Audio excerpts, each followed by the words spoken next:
পাক্কা নামাও, আল্লাহ কবুল করো। যদি মনের থেকে কইরা থাকি আজকে এই মজমার গুনাহ মাফ। এই মজমার সাথে মিলাদ দূরে দিয়েও যদি কেউ তওবা করে থাকে ওরও গুনাহ মাফ। হায় হায়, ওলামা সেই জন্য একটা হাদিস শোনায় দিই। এই উম্মতকে আল্লাহ এত ভালোবাসেন, এই উম্মতের তো গুনাহ মাপও চাইতে হয় না। হাদিস বলে ফালাম্মা তায়াক্কানতা বিল বাওয়ার ওয়া যানানতা আন্নাকা মিন আহলিন নার মানাহতা ইলাইকা রিদওয়ানি ওয়াল্লাইতু ইলাইকা গফরানি ওয়া কুলতু লাকা লা তাহজান গফারতু লাকা যুনুবা ওয়াল আওসার ওয়া লিআজলিকা সাম্মাইতু নাফসি আল আজিজুল গফফার। আল্লাহু আকবার। আল্লাহ বলে উম্মতে মুহাম্মাদি যখন ভাবে যে আমি বুঝি দুযোগী হয়ে গেলাম, ওর এই ভাবনা আমাকে জায়গায় থাকতে দেয় না। আমি রেজার চাদর দিয়ে ঢাকতে দেরি করি না, মাগফিরাতে ডুবাইতে দেরি করি না। ছুটা আয়সা কুদরতি হাত ওর পিঠে লাগায় বলি চিন্তার কোনো কারণ নাই, তোর ভাবনাই আমি তোর গুনাহ মাফ করে দিলাম, তোর জন্যই তো আমি আজিজুল গফফার। আর মাফ চাইলে কিরম হবে? চলেন, প্রস্তুতি নেই। মুহাম্মদুর রাসূলুল্লাহ এই জন্যই আসছিলেন। হায় হায়, উলামা এই কথা একমত হবে। লা তারাহুল উয়ুন, আল্লাহকে চোখে দেখা যায় না। ওয়ালা তুখালিতুহুদ দুনুন, আল্লাহকে ধ্যানধারণায় আনা যায় না। ওয়ালা ইয়াসিফুহুল ওয়াসিফুন, বর্ণনা দিয়া শেষ করা যায় না। ঠিক বন্ধু এরকমই বড় শানওয়ালা, উনি কেন জমিনে আসবে? যেখানে নুরীদের সর্দার ফেল, জিবরিল নূরের তৈরি, সিদরাতুল মুনতাহার পরে শুধু নূর আর নূর। উনি নুরীদের সর্দার, ফেরেশতাদের সর্দার, ফেরেশতারা নূরের তৈরি। মেরাজের রাত্রে উনি যা থাইমা গেছে, আল্লাহ রসুল বলছে আগে চলেন, অনুমতি নাই। দ্বিতীয় আরেকটাও বলছেন আমার শরীরে শক্তিও নাই, আপনি একা যান। যিনি যাইতে যাইতে যাইতে যাইতে যাইতে সমস্ত নূরের জগৎকে ভেদ করে আরশের নিচে পড়ছেন। আরশের নিচ থেকে আরশের উপরে, ওইখান থেকে কবা কাউসাইনি আও আদনা, কবা কাউসাইনি আও আদনা, কবা কাউসাইনি আও আদনা, তাকাররুব অর্জন করতে করতে করতে করতে আল্লাহ বলে কবা কাউসাইনি আও আদনা, ফাদানা ফাতাদাল্লা ফাআওহা ইলা আবদিহি মা আওহা। উনি কেন জমিনে আসবে? সৃষ্টির সর্দার জমিনে, কিয়ামতের রাজা জমিনে কেন আসবে? উনি আসছেন আমাদেরকে অল্প সময়ে অল্প পরিশ্রমে আমাদেরকে প্রস্তুত করে দিতে, রেডি করে দিতে।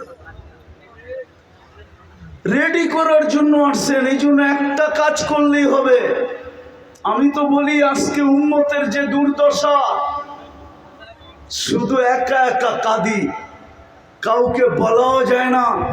250 কোটি মুসলমান, 60টা মুসলিম দেশ। কয়টা? 60টা মুসলিম দেশ। দুনিয়ার সবচেয়ে বড় টাকা মুসলমানের কাছে। কারেন্সি, কুয়েতের কারেন্সির চেয়ে বড় কোনো কারেন্সি নাই। বাহরাইনের কারেন্সির চেয়ে দুনিয়ায় কোনো বড় কারেন্সি নেই। ওমানের কারেন্সির চেয়ে দুনিয়ায় বড় কোনো কারেন্সি নেই। ব্রুনাইয়ের কারেন্সির চেয়ে দুনিয়ায় বড় কোনো কারেন্সি নেই। 70% সম্পদ মুসলমানের কাছে। দুনিয়ায় মুসলমানের চেয়ে দামি জিনিস কেউ ব্যবহার করে না। মনে হয় কোনাপাড়ার যুবকরা মানবে না। আছে নেট লাগানো, সংযোগ আছে। এখন গুগলকে জিজ্ঞাসা করো বিল গেটসের একটা প্যান্টের দাম কত, যদি $300 উপরে দেখাইতে পারো, জিজ্ঞেস করো। এখন গুগলকে জিজ্ঞেস করো। কিন্তু মুসলমানের এই তোমার গেঞ্জি পাবা 3 লক্ষ টাকা দিয়ে কিনে, 3 লক্ষ। এই যে গেঞ্জি, বিশ্বাস হয় না? হ্যাঁ, চলো আমার সাথে সিঙ্গাপুর মুস্তফায় দেখায় দিই। চলো আমি দেখায় দিই। দুনিয়ার কোন যুবরাজের গাড়ি, এন্টার গাড়ি 24 ক্যারেট সোনায় মোড়ানো নাই। কিন্তু দুবাই যুবরাজের একাধিক গাড়ি 24 ক্যারেট সোনায় মোড়ানো, ব্রুনাইয়ের প্রেসিডেন্টের এন্টার গাড়ি সোনার পার্স। তারপরে মুসলমানের এই দুরবস্থা কেন? আগামী মাসের 7 তারিখই তো হবে 2 বছর ফিলিস্তিনের যুদ্ধের। একটা রুটির টুকরার জন্য ওরা মরতেছে কেন? আল্লাহ মনে হয় আমাদের দিকে তার রহমতের দৃষ্টি দিতেছেন না। আর দিবে তো দিবে কি করে? বন্ধুকে তো পাঠাইছিলেন প্রস্তুতির জন্য, বড় কম সময় দিয়া, কম পরিশ্রম দিয়া। চলেন একটাই নিয়ত করি, একটাই যদি করতে পারতো এই মুসলমান 100%, তাইলে একটাই যথেষ্ট ছিল। আজকে আল্লাহ ডেলি 5 বার ডাকে, শতকরা 90% মানুষ নামাজ পড়ে না। এই মজমায় আছে বেশিরভাগই হবে এসাও পড়ে নাই। কে ডাকে? আল্লাহ। হ্যাঁ, সারাদিন বুক করি কাঠটা। হায়াত কার কাছে? মৌত কার কাছে? সুস্থতা কার কাছে? অসুস্থতা কার কাছে? এন্টার বডি কে কন্ট্রোল করে? প্রযুক্তির দিকে তাকাইলে তো এটার ভিতরে চলার কিচ্ছু নাই। আমাকে বিজ্ঞান বুঝাইতে পারবে না যে এটার ভিতরে প্রযুক্তি দিয়া কেমনে এটা চলে। চোখে তো দেখার মতো উপাদান নাই, দেখে কি করা? কানে তো শোনার মতো উপাদান নাই, এটা বিজ্ঞানী বলে। তো কান শোনে কি করা? মুখে তো বলার মতো কোনো উপাদান নাই, তাইলে মুখ বলে কি করা? হার্ট চলে বাল্ব দিয়া, বাল্ব চলে কি দিয়া? বিজ্ঞানের কাছে এটার কোনো জবাব নাই। চ্যালেঞ্জ, WHO কে জিজ্ঞেস করো যে হার্ট চলে বাল্ব দিয়া, বাল্ব কি দিয়া চলে? তো WHO বলবে নো অ্যান্সার। আমার কাছে এটার কোনো সমাধান নেই, আমার কাছে আছে, আমার কাছে।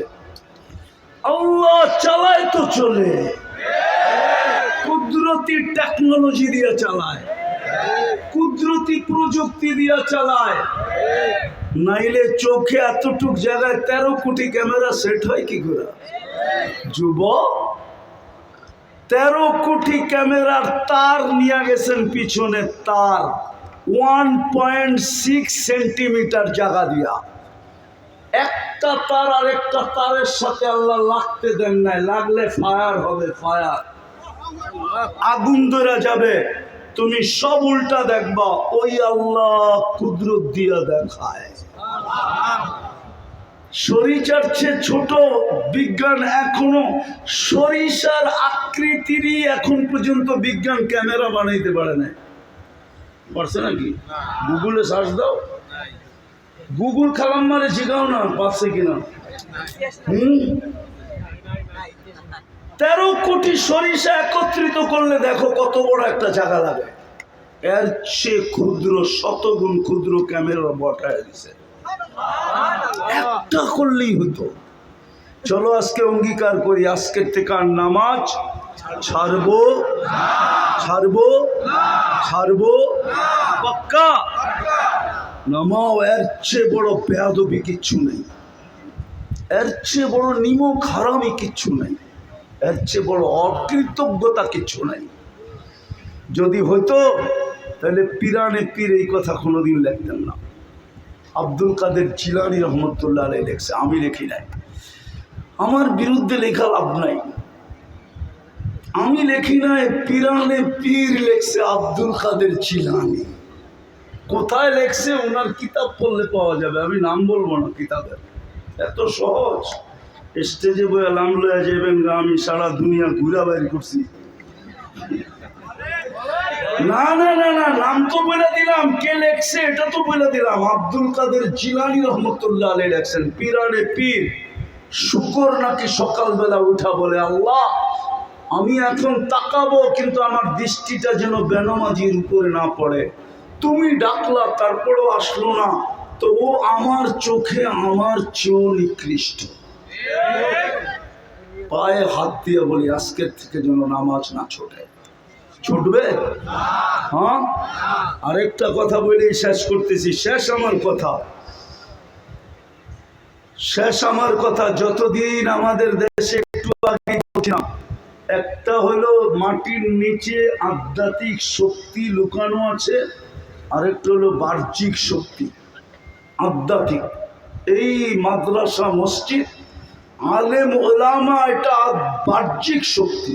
আপনি জানেন না, আপনি আলেমদের বাড়িতে সিসি ক্যামেরা লাগায়া মনিটরিং করেন না। হাজারো আলেম আছে রাত্রে উঠা চোখের পানি এই মাটির জন্য ঝরাইতে থাকে।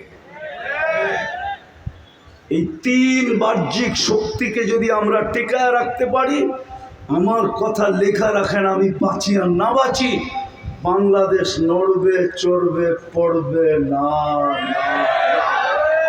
এই দেশে কোনো বিপর্যয় ইনশাআল্লাহ কেউ আনতে পারবে, মাটি ওকে কিক মেরে দিবে। কিক, এই জমিনই ওকে কিক মারবে, আমাদের মারতে হবে না।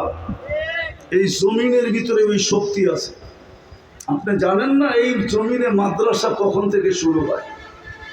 সর্বপ্রথম মাদ্রাসা বুখারী শরীফ এই জমিনে পড়ানো হয় 1268 সনে। কত বছর হয়েছে? পড়া 800 বছর। 12 থেকে 2000 কত? 800। 1268 সনে আবু তায়ামা রহমতুল্লাহ আলাই প্রথম মাদ্রাসা খুলছেন। সোনার গায়ে দাওরায় হাদিস প্রথম পড়াইছেন উনি, হাদিস প্রথম পড়াইছেন। তারপরে নিচের দিকে নামছেন 1268 সনে। বিদায় এই জমিনের একটা ইতিহাস আছে। আমরা যতদিন ধরে রাখবো ইনশাআল্লাহ এই জমিন বেঁচে থাকবে, ঠিক না? আরে বুঝাইতে পারলাম না আপনাদেরকে। এই জন্য এটাকে টিকা রাখা আমাদের দায়িত্ব। ছেলেরা আপনাদের কাছে যাবে রুমাল নিয়ে, যে যতটুকু পারেন সহযোগিতা করবেন ইনশাআল্লাহ।